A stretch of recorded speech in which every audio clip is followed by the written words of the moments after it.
Hello, and welcome to Artwork, a conversation with creative people about the joys, the challenges, and the mundane moments of living an artistic life. We're your hosts. I'm Poppy Rose. And I'm Brea Robertson. And today's artist is Jatin Khurana. Jatin is a singer-songwriter from Mumbai, India. He's passionate about creating and narrating stories about his journey and the world he comes from through his own artistic lens. In this conversation, you're going to hear about Jatin's huge decision to walk away from a career in engineering and the pressure within India that he's had to fight in the effort to create his own path in the arts. You'll also hear how important Jatin's community of fellow musicians in Mumbai have been to his success, and how he has fused his Indian roots and Hindi language with Western styles of music to create something new and original within the Indian music scene.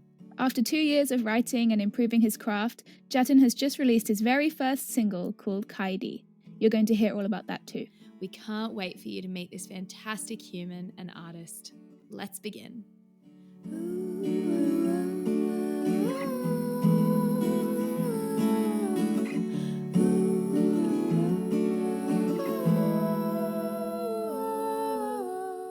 What's the situation like in Mumbai right now, Jatin?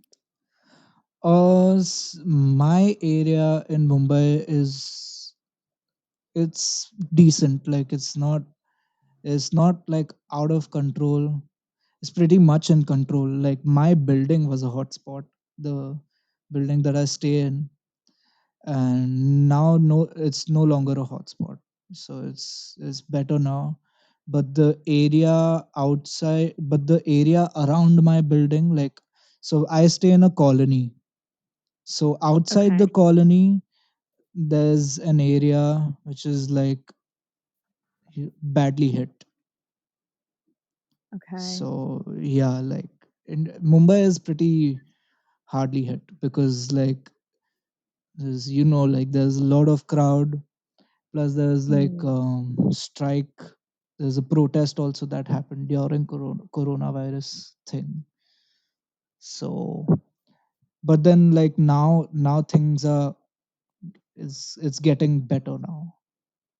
Earlier it Okay. was very bad, but now it's like getting better and better and better. Mm-hmm.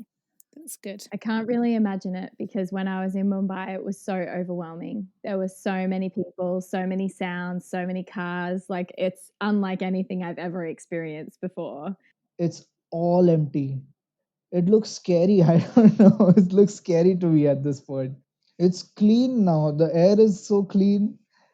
For if there's something like, if there's some good part about this, the air is so clean. Should we tell Poppy about how you were so prepared for any apocalyptic situation when I first met you?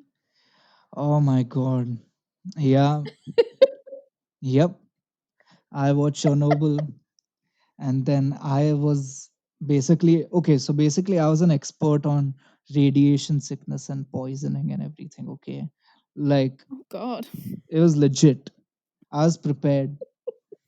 And I had researched about like the nuclear power plants in India. I was like, oh, if they explode, I'm so prepared.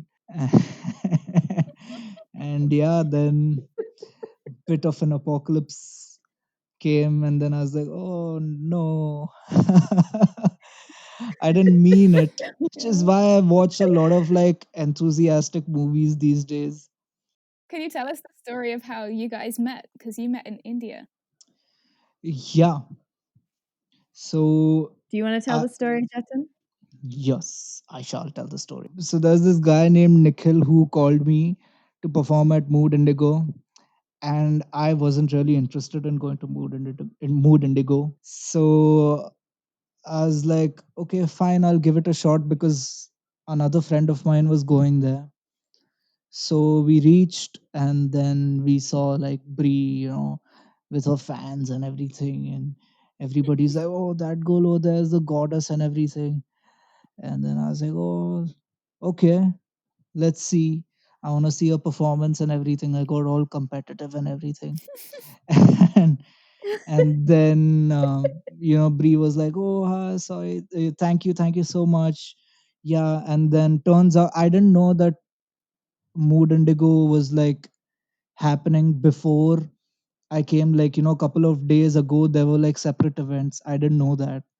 and Brie had performed for that. So like, all those people came back for her and everything, and everybody was just talking about Brie. And then Nikhil was like, "Huh, yeah, you should meet her because like, she's a good performer. You're a good performer." I said, "Okay." And then my turn had come to perform, and the lights went off. And then they got the lights back on, and then it went back off again. And this happened like 5 or 6 times, and then they just gave up. They're like, I'm sorry, I'm very sorry.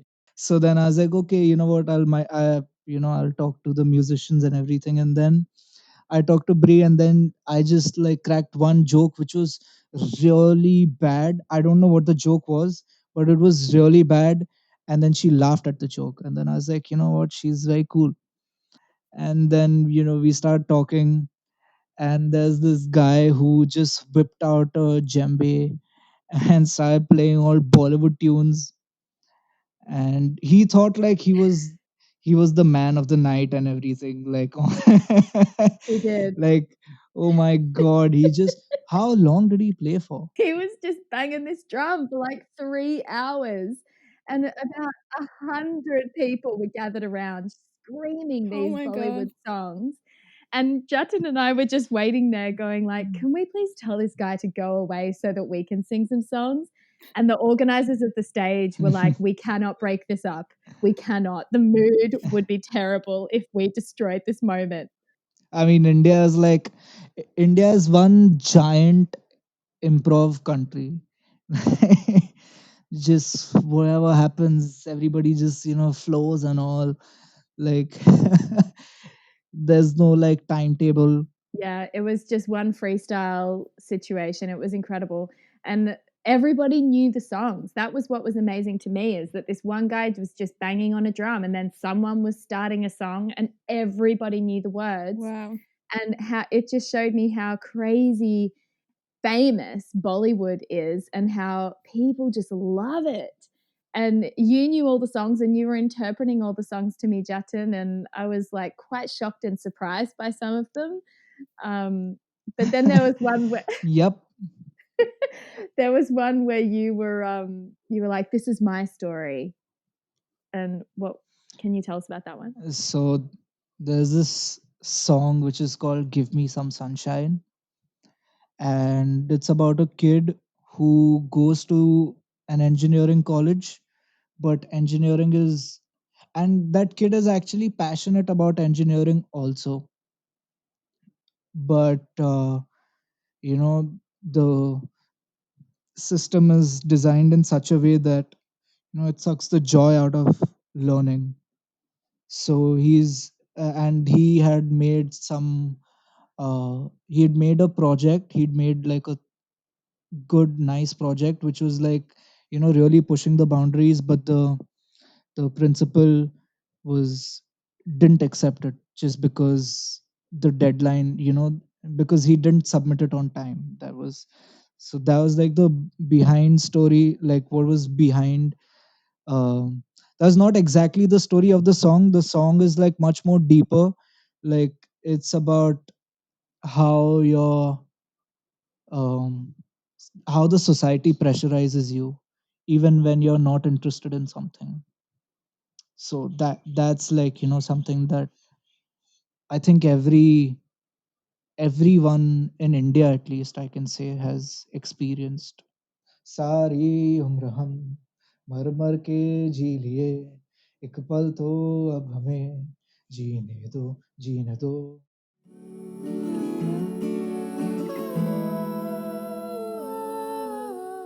Where I used to copy other musicians. I didn't really like have anything in mind that I want to become a musician or something.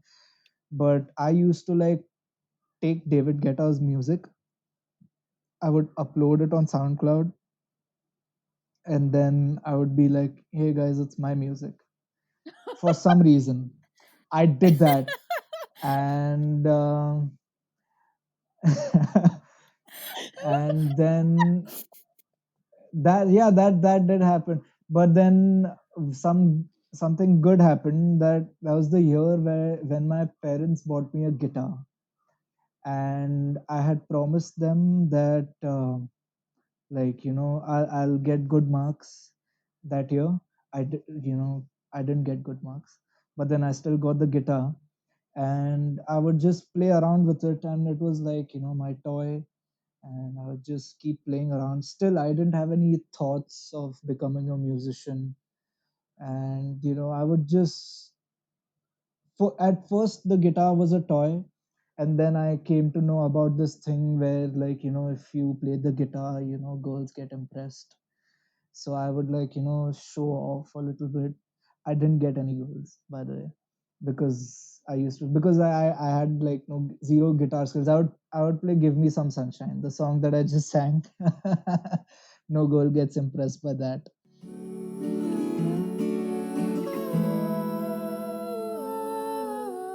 And in my engineering college, I got introduced to John Mayer, and that's when I started taking music seriously, because when I would see John Mayer's interviews, I remember thinking that he was talking about his feelings in a way, like how he felt about the world and how he felt about himself and whatever he's going through.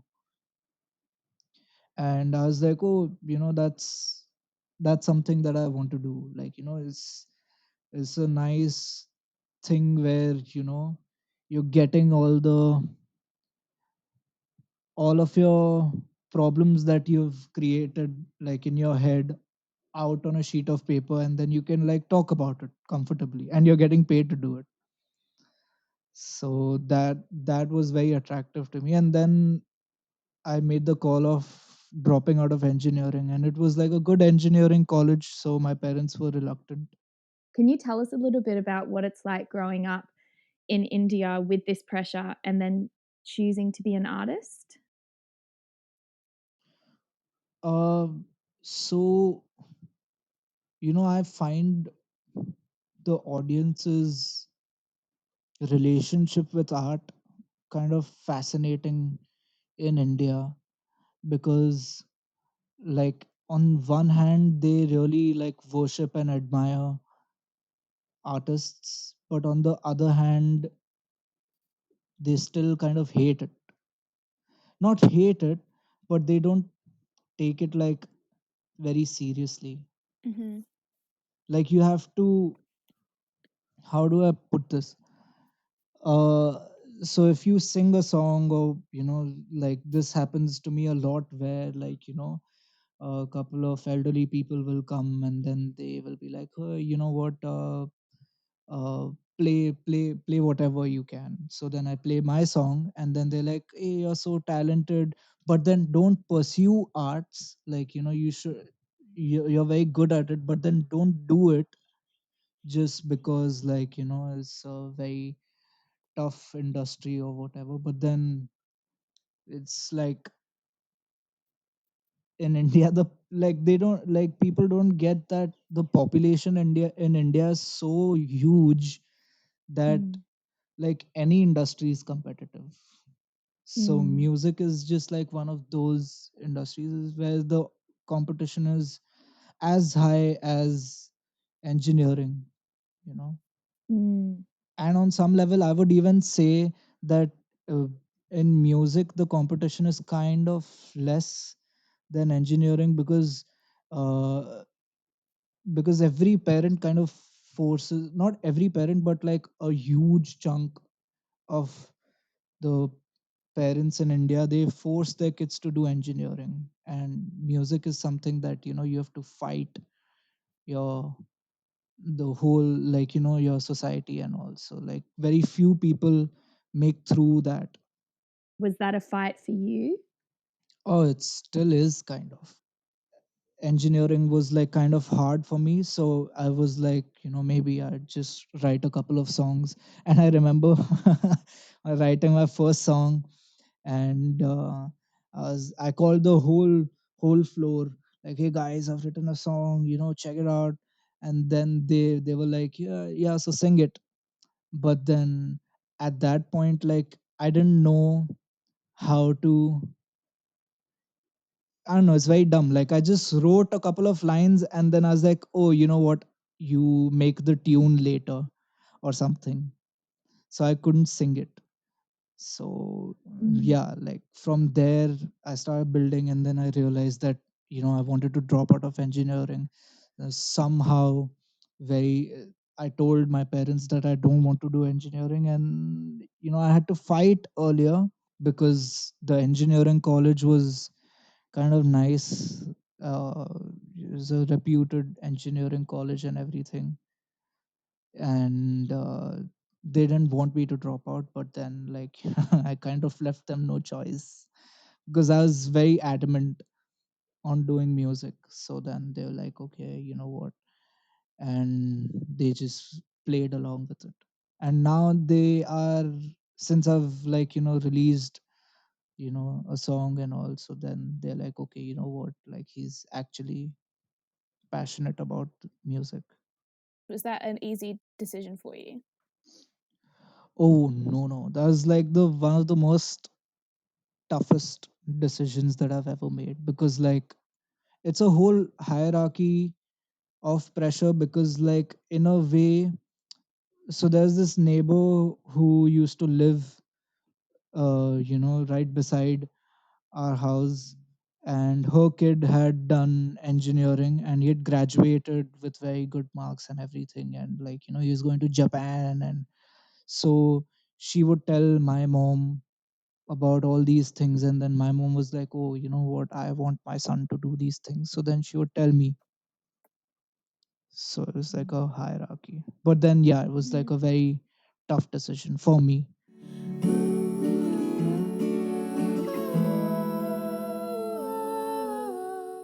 What gives you the strength to keep going down that path? Maybe like when I create something, like I create a song, and that process is so rewarding, like when you make a song, and it's all yours basically. You were involved, and only you were involved, from start to finish. And that piece, that alone is just so rewarding that it keeps me going. And even if you fail in music or any creative field, you can just like try again. It's not like um doctors where if you fail, the person dies and you can't make a mistake. So yeah, like if one of your song if a song of yours is bad, then how I look at it is that that song prepares you for another song which will be good. Yeah, what inspires the music that you create? Usually when I write songs, is it's like something that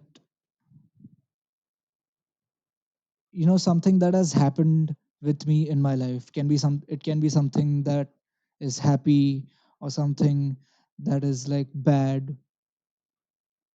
And yeah, it's a very like emotional sort of a thing. Like how did a certain incident in my life made me feel.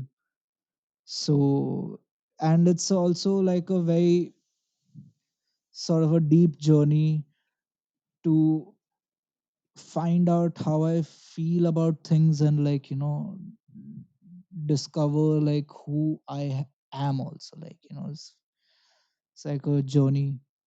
When I was in Mumbai, you invited me to a really wonderful Yeah. jam night, where we partied all night, Oh, that and was you crazy. spontaneously sung harmonies for my song, which you had never heard before.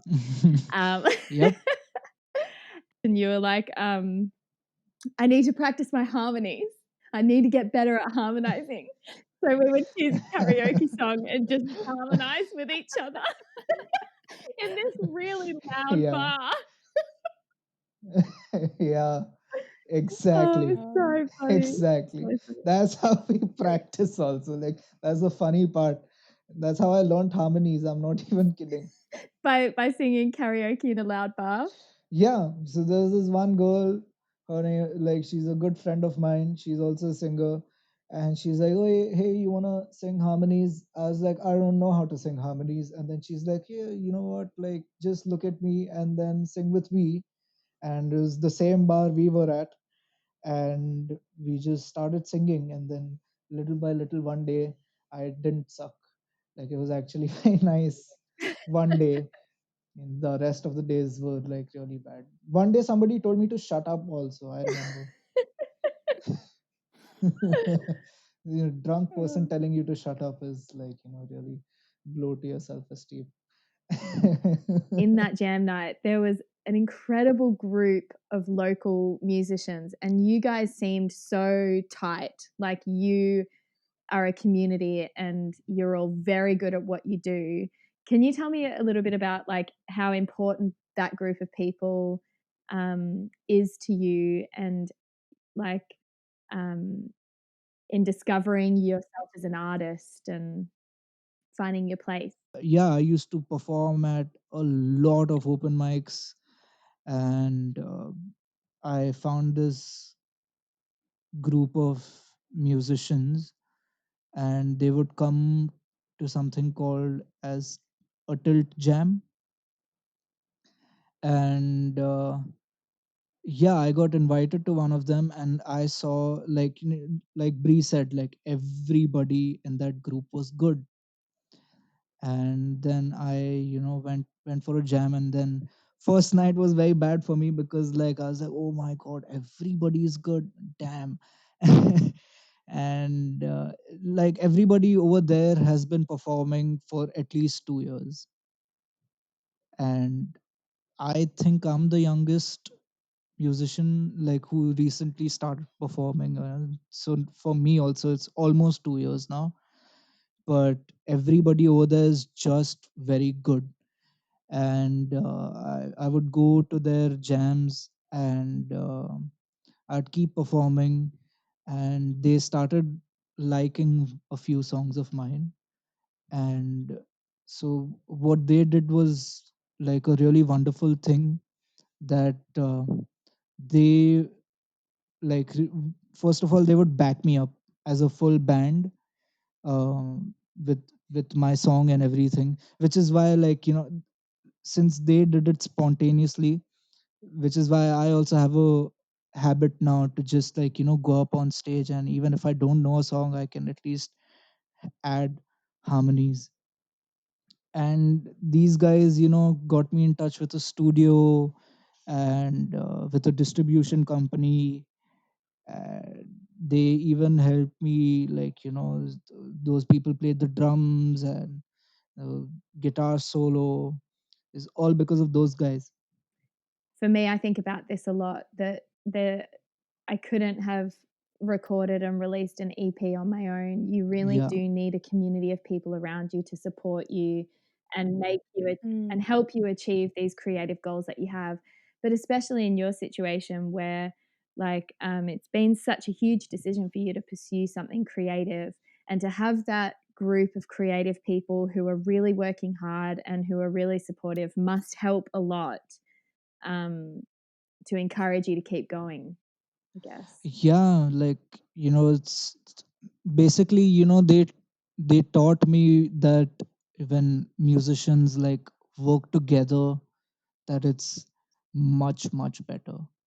Like, Mm, earlier I used to, I still am competitive, but then, like, uh, I I now help musicians. If I like their work, I'll help them as much as they want, mm, because it's about time that in India, India should, like, really open up to its musicians.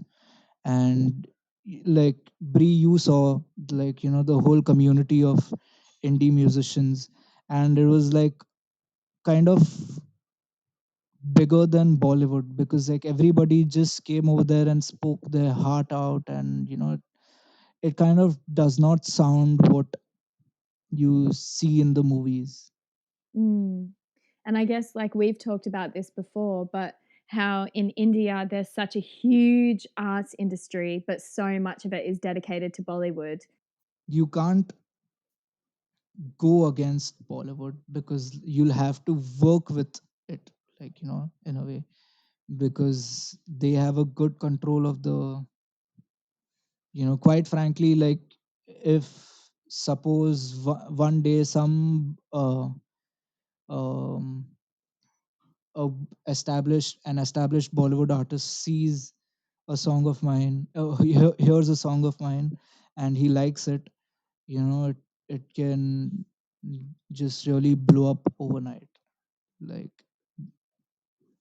so you and Mm. yeah, you just have to work with Bollywood also. But again, it's kind of time now that India should embrace their indie artists as well, and it's time for like Bollywood also to make space for such artists, because we really represent something fresh.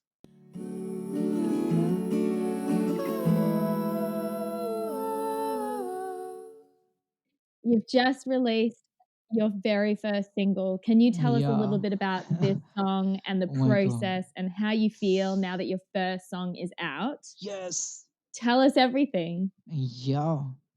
Oh my god, it's just such a wonderful feeling, man. Like releasing your first song, and then, like, I feel like a proud parent who's like sent his kid for graduation and everything. And oh my god. I don't know, like, if that's an apt analogy of I but think so. then yeah, it's like, it's my kid.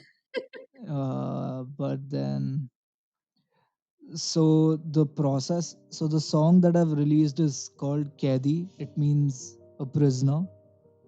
Mm, And the song is really about being a prisoner of your own thoughts. mm. फिर आ गया वो ही कल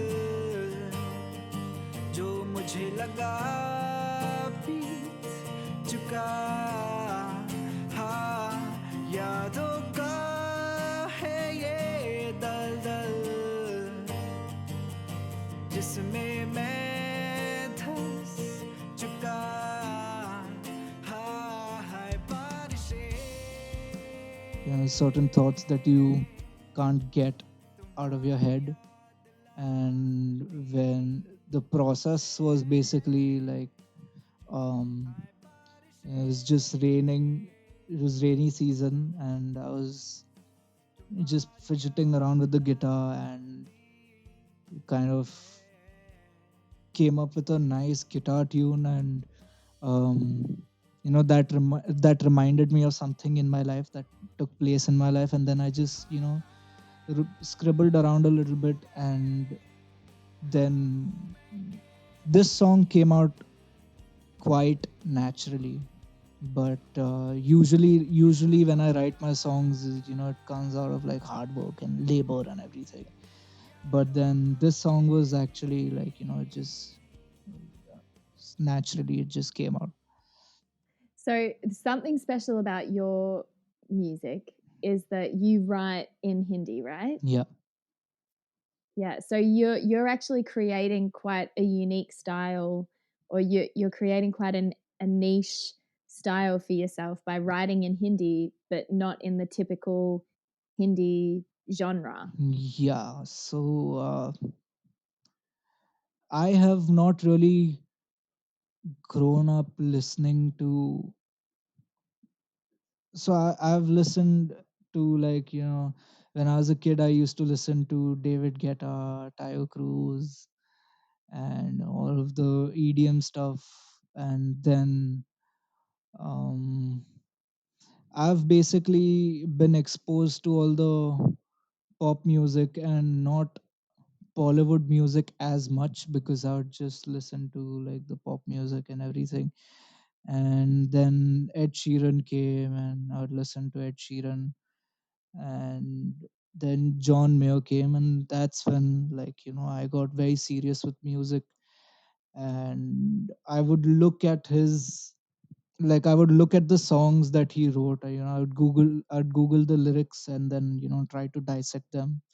I did that for two songs um, of John Mayer's, and I saw the structure, and that's how I write now. Like with the verses and choruses.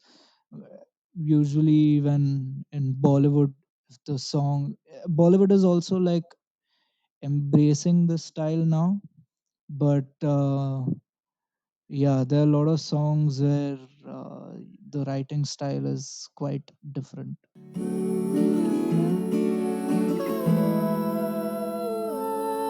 So yeah, Jatin, what's your dream for the future? Because you've released one song, is there going to be more on the way? And then like in the far future as well. Oh, there'll be many more songs, but I'm kind of like living the dream right now, because like I never thought that I'd be doing music and releasing music, and I'm just kind of grateful for that. But yeah, it's like living a dream. But like I'd want more people to hear the song. That's it. Like that's a dream which will happen eventually. But because this was the first release, and honestly, the response has been like, oh my, it's just very overwhelming. And this, so I'm quite frankly living the dream right now. That's amazing. I'm so happy. That is so cool. Yeah. I think it's really important as artists to really reflect on where you are in the present and appreciate the fact that a couple of years ago you may never have ever thought that you'd be at this point, and Yeah, you've like actually already achieved dreams you may not have thought you could do. because when I told my parents that like I want to be a musician, I couldn't even sing at that point. Like I didn't know how to sing, and there was no musician in the family.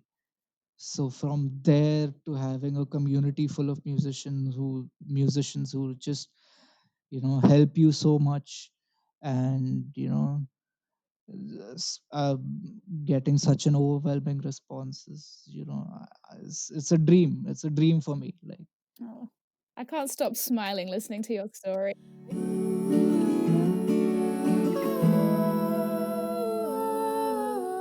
Have there been some quirky, funny, exciting moments along the way? Um, oh, there have been so many. Can't Look, even. to be honest, I am specifically talking about the moment that you came face to face with a dangerous animal. I really want to hear that story. Oh my god. A Hmm? goddamn leopard, man. What? I didn't come face to face per se. What what actually happened was I was invited to the YouTube studio in Film City, and so the thing is that um, the way to Film City, like it's a complex basically, and so imagine like there's one road going to the YouTube studio, and on the left side of the road there's a jungle, on the right side of the road there's a jungle again. So the taxi is at the gate, and then I was like, yeah, you know what, like I'll get down, thank you so much. And the watchman was like, no, don't get down, because you should just go inside. And I was like, hey, don't tell me what to do, I'll get down, it's okay. And then he's like, no bro, you need to listen to me, you just go inside the building. And then I was like, you know what, okay, fine, I don't want to argue. So I just went to the YouTube studio and then did the entry. I looked behind, there was a leopard on the road. What? Oh my god. And oh my god, you seen Tom and Jerry, how like Tom turns white? Oh my god, I was so I can't even scared. begin to imagine Apparently there was that a fear. man eating leopard or something. Enjoyed eating. You were inside when you saw the leopard that was outside. Yeah, I was. Yeah, I was inside, secured, Okay. everything. And then, yeah, oh my God, it was scary. Oh, And then I told them straight up, don't call me ever again. Because no matter how big the offer is, I don't want to get eaten by a leopard or anything. I'm sorry. And then I had to leave, like it was 6 o'clock, and I had to leave. And it looked like it was nighttime. I'm not even kidding. And I asked one of the employees, like, oh, how are we leaving? He's like, oh, we're gonna walk on foot. I was like, are you kidding me? He's like, yes, I am. I was like, you better, bro. Oh my God, That's insane. could have died that day. is there a video of your performance after seeing a leopard that we can find on YouTube? Oh yeah, there's you just Google artists allowed, and then you'll see my video, and you'll see me sweating in the video and all. It's not because the room was warm. The room was very cold actually. But I had seen a leopard. I was very scared that day. You can see my sweaty face and everything. Oh, Singing for oh your my life. God. What are your days looking like at the moment? What are you working on right now? Are you working on new music? Are you recording at the moment, or what are you doing at the moment? I'm just trying to write new songs, and yeah, I'm just exploring stuff. I'm trying to experiment with stuff, and yeah, like at the moment, like I'm just experimenting with whatever I find. Awesome. That's cool. What kind of things?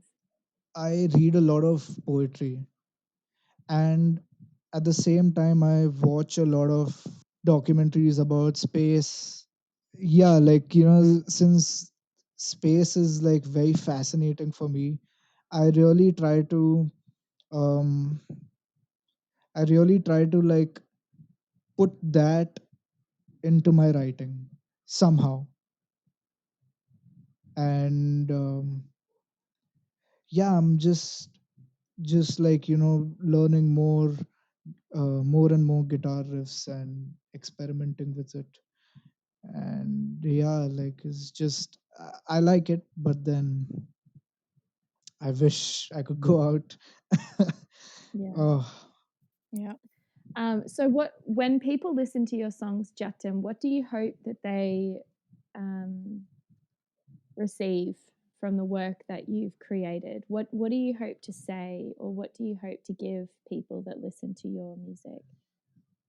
um I don't know anything about like giving something, like I it's just that I try to tell what I feel as honestly as possible. Mm. And when you do that, it's been my experience that when you're very honest and it's very clear in your songs, that you know people get very emotionally connected to that. Mm-hmm. Yeah, authenticity. I think people really connect to that, Yeah, especially through music. plus then you don't have to like follow any trends Mm. or anything, right? Because like, yeah, you just put out whatever's there in your Yeah, mind. that's so true.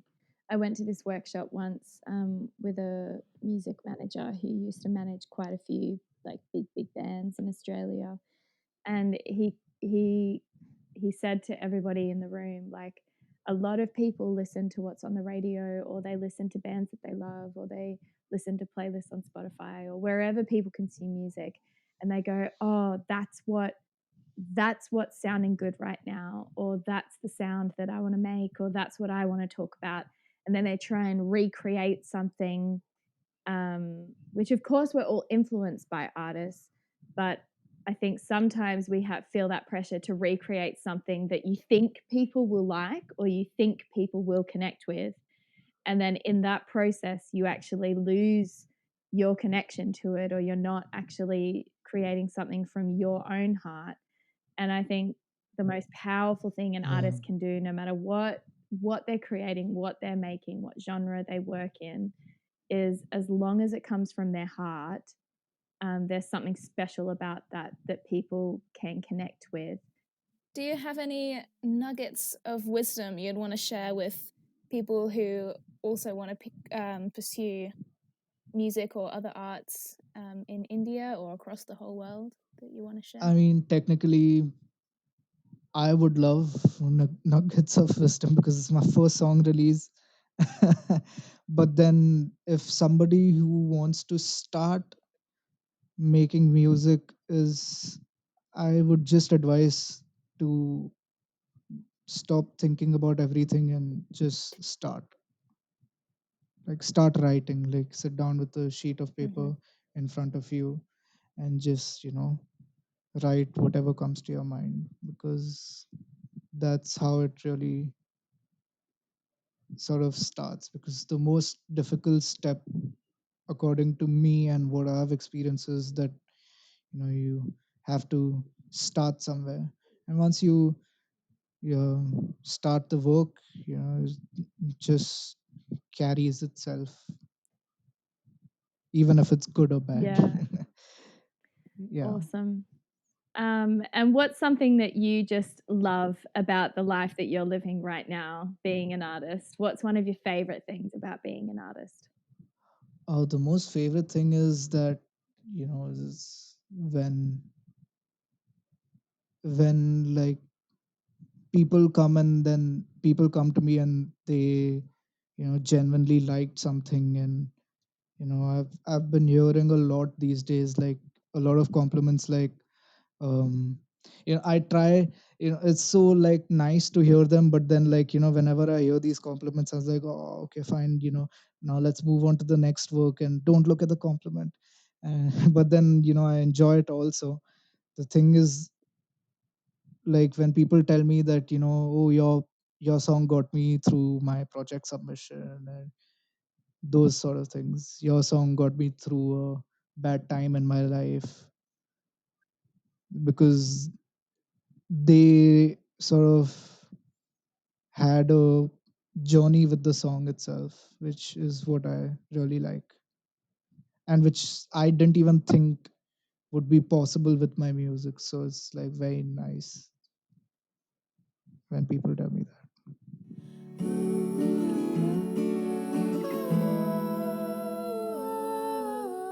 Wow, I just love Jatin. He is just one of my favorite people. What a character. Absolutely amazing. And he inspires me so much with his story about how much he's had to go against to pursue his art. It really makes me feel like, wow, I need to work a bit harder. Oh, yeah, he's very, very inspiring. As you heard in the conversation, after 2 long years of working really, really hard and honing his craft, Jatin has released his very first single, Kaidi. It's absolutely beautiful. And we'd really encourage you to go check it out and support this fantastic independent Indian songwriter.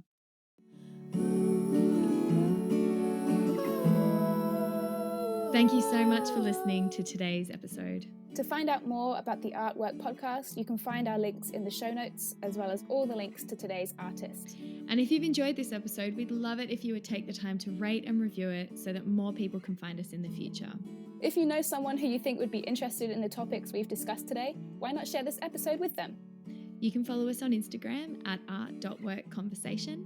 And if you're an artist and you want to join us for a conversation, feel free to email us at art.workconversation@gmail.com.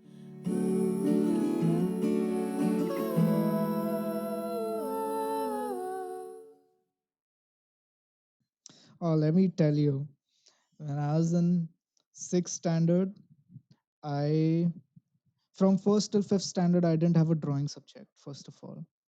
And then in the 6th standard, I changed schools, and there was this teacher who was like a professional painter and everything, and all the kids knew how to draw in that school. And then I was like, oh, I don't know how to draw.